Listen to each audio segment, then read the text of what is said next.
Hello friends, CSC exam India पे आपका स्वागत है। दोस्तों, इस वीडियो में हम बात करेंगे यूपी पीएससी की तरफ से जो आपकी एपीएस की भर्ती आती है, इसकी कंप्लीट जॉब प्रोफाइल की बात करेंगे। यहाँ पर जैसे आपका सैलरी हो गया, प्रमोशन हो गया, क्या कार्य इनके रहते हैं, ऊपरी कमाई क्या होती है, छुट्टियां कितनी मिलती हैं, जॉब टाइमिंग क्या रहता है, इसके साथ ही क्या इसके लिए आपकी एलिजिबिलिटी चाहिए, सिलेक्शन प्रोसेस क्या रहता है, एज क्या रहती है, एक एक चीज की पूरी हम यहाँ पर बात करेंगे, जिससे दोस्तों आप इस पद की शानदार तैयारी कर सके। तो चलिए दोस्तों शुरू करते हैं। एपीएस की संपूर्ण जानकारी के लिए आप वीडियो पूरा जरूर देखिएगा। तो चलिए दोस्तों शुरू करते हैं। सबसे पहले दोस्तों बात करें एपीएस की, तो इसका फुल फॉर्म आपका होता है एडिशनल प्राइवेट सेक्रेटरी, जो कि हिंदी में अपर निजी सचिव के नाम से जाना जाता है। नेक्स्ट दोस्तों बात करें नियुक्ति की, तो इनकी नियुक्ति देखिए प्रदेश की सबसे उच्च संस्था आपकी उत्तर प्रदेश सचिवालयों में इनकी नियुक्ति होती है, यूपी सेक्रेटरीट में। नेक्स्ट दोस्तों बात करें पोस्ट की, तो ये देखिए अब ग्रुप बी का आपका पद हो गया है। पहले ये समूह ग के अंतर्गत आता था, जो कि अब ग्रुप बी में आ गया है, जो नया संशोधन हुआ है उसके अंतर्गत। नेक्स्ट दोस्तों बात करें, पहले ये आपका अराजपत्रित अधिकारी होता था, जो कि संशोधन के आधार पर अब इसको राजपत्रित अधिकारी बना दिया गया है। यानी कि अब आपका ये ग्रुप बी का पोस्ट हो गया है और राजपत्रित अधिकारी का पोस्ट हो गया है। तो जो पहले आपकी पावर नहीं थी, अब इसमें कई सारी पावर बढ़ा दी गई हैं। नेक्स्ट दोस्तों बात करते हैं ग्रेड पे की, तो ग्रेड पे आपका 4800 ग्रेड पे की ये नौकरी होती है आपकी। पे लेवल 8 होता है, जिसमें 47,600 से लेकर 1,51,100 आपकी सैलरी बनती है बेसिक। पहली बेसिक सैलरी आपकी 47,600 रहेगी। नेक्स्ट यहाँ पर डीए की बात करें, तो देखिए डीए आपका ये रहता है, ये सारे यहाँ पर ये दिया रहता है। और टीए की बात करें तो ये आपका रहता है। टोटल सैलरी की बात करें तो पहली यानी ज्वाइनिंग के बाद आपकी जो पहली सैलरी इन हैंड आपको मिलती है, उसके अंतर्गत 75,800 आपकी टोटल सैलरी बनती है, जिसमें कुछ कटौतियां हो जाती हैं, जो कि जो आपकी फाइनल सैलरी जो बनती है लगभग 70,000 बनती है। यानी कि जब आप पहली ज्वाइनिंग करेंगे उसके बाद जो सैलरी मिलेगी वो 70,000 के लगभग आपकी मिलेगी। तो ये आपकी पूरी सैलरी की बात हो गई यहाँ पर। नेक्स्ट दोस्तों ऊपरी कमाई की बात करें तो पोस्ट के हिसाब से ऊपरी कमाई भी इसमें होती है। ये आप जब यहाँ पर ज्वाइन करके वर्क करेंगे तो यहाँ पर आपको अच्छे तरह समझ में आ जाएगा। नेक्स्ट दोस्तों पावर की बात करें तो दोस्तों गैजेटेड अफसर बनने के साथ ही इसमें पावर ही पावर अब आ गया है। ये आपको जानकारी मिलेगी जब इनका वर्क प्रोसेस आप जानेंगे, क्या वर्क इनका रहता है, उससे आपको पता चलेगा कि एपीएस के अंतर्गत कितना पावर है। तो आगे इसकी बात करेंगे, वीडियो पूरा जरूर देखिएगा। नेक्स्ट दोस्तों आप बात करते हैं यहाँ पर योग्यता की। इसके लिए देखिए यूपीपीएससी आपका एग्जाम कराता है, तो इसके लिए योग्यता क्या रखा गया है,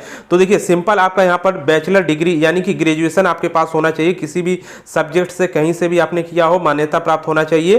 तो सिंपल आपके पास ग्रेजुएशन एक होना चाहिए, ये आपकी पहली योग्यता इसमें हो गई।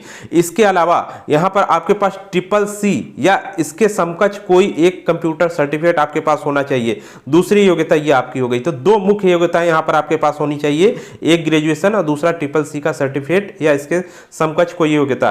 नेक्स्ट दोस्तों आप बात करते हैं जिसकी सर्टिफिकेट जरूरत नहीं पड़ेगी, इन दोनों की जरूरत पड़ेगी आपकी ग्रेजुएशन की और CCC, इनका सर्टिफिकेट यहाँ पर अनिवार्य है, आपके पास होना ही चाहिए। नेक्स्ट दोस्तों आप बात करते हैं आपके पास और क्या होनी चाहिए, क्योंकि ये पूरी स्टेनो की वैकेंसी है और स्टेनोग्राफी इसमें आनी चाहिए आपको। तो यहाँ पर देखिए 80 वर्ड पर मिनट की हिंदी आपकी शॉर्ट हैंड होनी चाहिए। इतनी स्पीड आपके पास होनी चाहिए, क्योंकि जब टेस्ट होगा तो आपके पास इतनी होनी चाहिए, तभी आप टेस्ट को पास कर पाएंगे। नेक्स्ट दोस्तों बात करते हैं तो इसमें 25 वर्ड पर मिनट की हिंदी टाइपिंग भी आपकी होनी चाहिए। आप दोस्तों यहाँ पर बात करते हैं हिंदी टाइपिंग किस फॉन्ट पे आपको मिलेगी, तो यहाँ पे देखिए कृतिदेव अभी आपका फॉन्ट चल रहा है, जो पिछला एग्जाम हुआ था, लेकिन इसमें बदलाव देखने को मिल सकता है।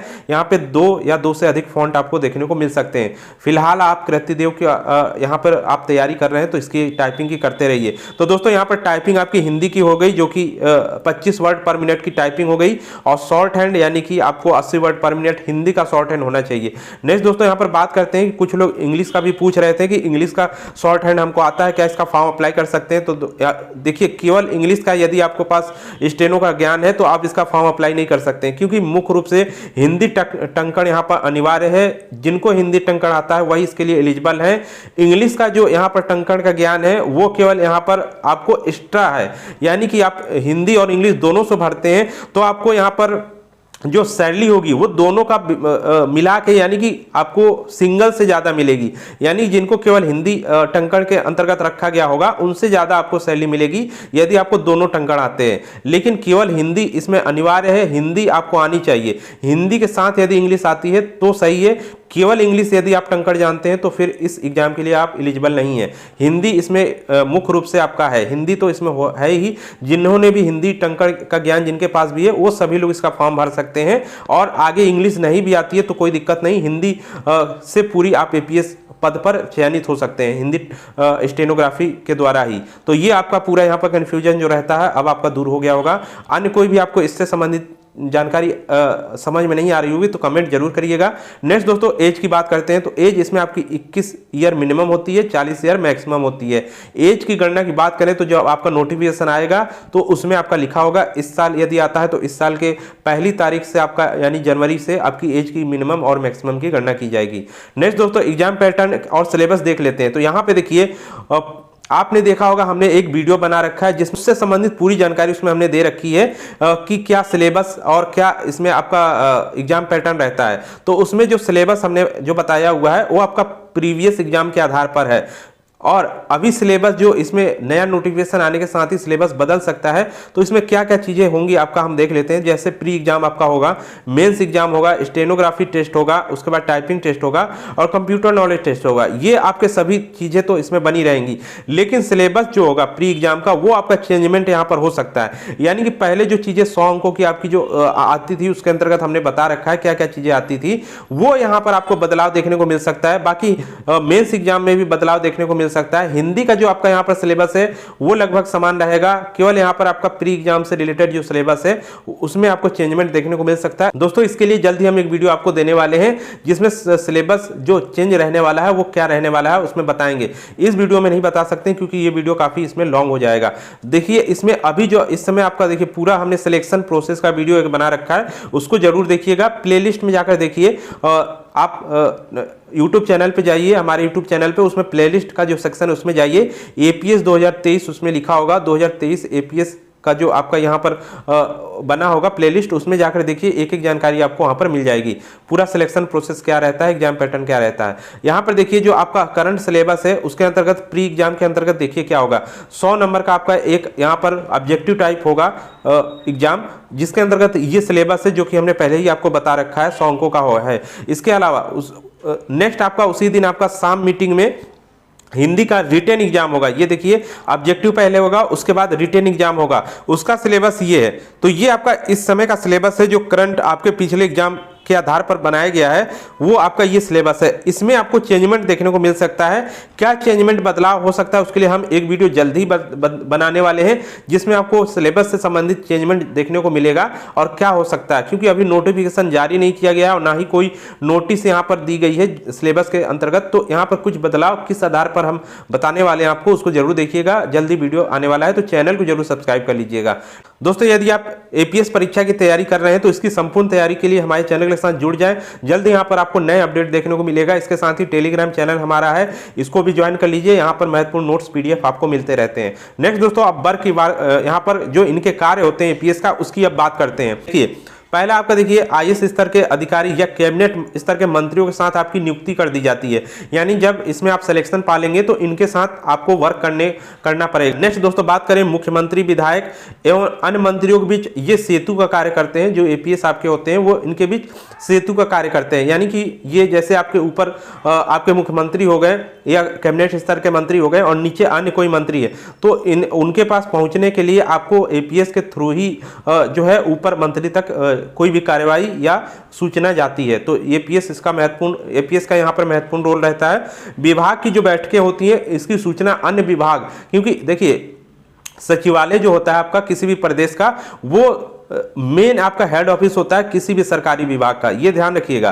तो यहाँ से जो भी विभाग की बैठकें या सूचनाएं होती है वो अन्य विभागों को दे दी जाती है जिससे संबंधित जो बैठक होगी। तो ये सभी कार्य एपीएस ही करता है। यहाँ पर कैबिनेट स्तर के मंत्रियों से अन्य अधिकारी एपीएस के माध्यम से ही मिल सकते हैं। यानी कि जो भी आपके मंत्रीगण होते हैं उनसे कोई भी यदि मिलना चाहता है तो पहले एपीएस से आपको बात करनी पड़ेगी, तब जाकर आप वहां पर मिल सकते हैं इनसे। नेक्स्ट दोस्तों बात करते हैं मीटिंग एवं आवागमन से संबंधित कई प्रकार के पत्र और आदेश एपीएस जारी करता है। तो एपीएस नोटिस भी जारी करता है, यहाँ पे ध्यान रखिएगा। और यहाँ पे देखिए प्रमुख सचिव को रिपोर्ट भी करता है यहाँ पर। तो यानी एपीएस के जो ऊपर होता है वो आपका प्रमुख सचिव होता है। तो ये भी ध्यान रखिएगा। तो ये आपके कुछ कार्य हो गए। बाकी इनके जो कर्तव्य होते हैं उसके अंतर्गत कई सारी चीजें आती हैं, ये आप यहाँ पर पढ़ सकते हैं वीडियो पॉज करके। तो दोस्तों कई सारे कर्तव्य इनके यहाँ पर रहते हैं और इनके कार्य इस प्रकार रहते हैं जिससे इनका कर्तव्य जो दिया गया है उसका पालन हो सके। तो कार्य यहाँ पर विभिन्न प्रकार के हो सकते हैं जिसके अंतर्गत इनके कर्तव्य शामिल हो जाएं, तो ये ध्यान रखिएगा।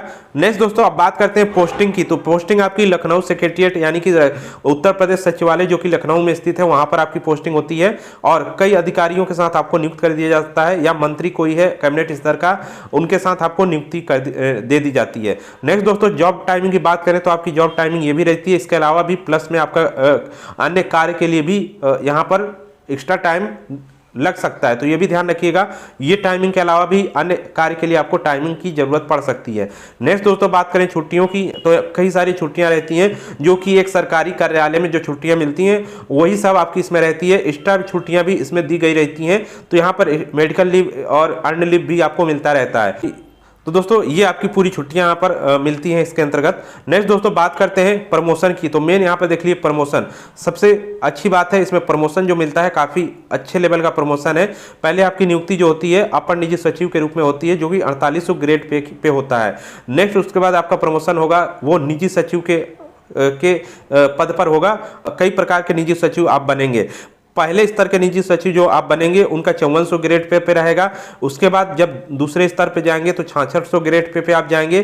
फिर तीसरे स्तर पे निजी सचिव पे जाएंगे तो 7600 ग्रेड पे रहेंगे।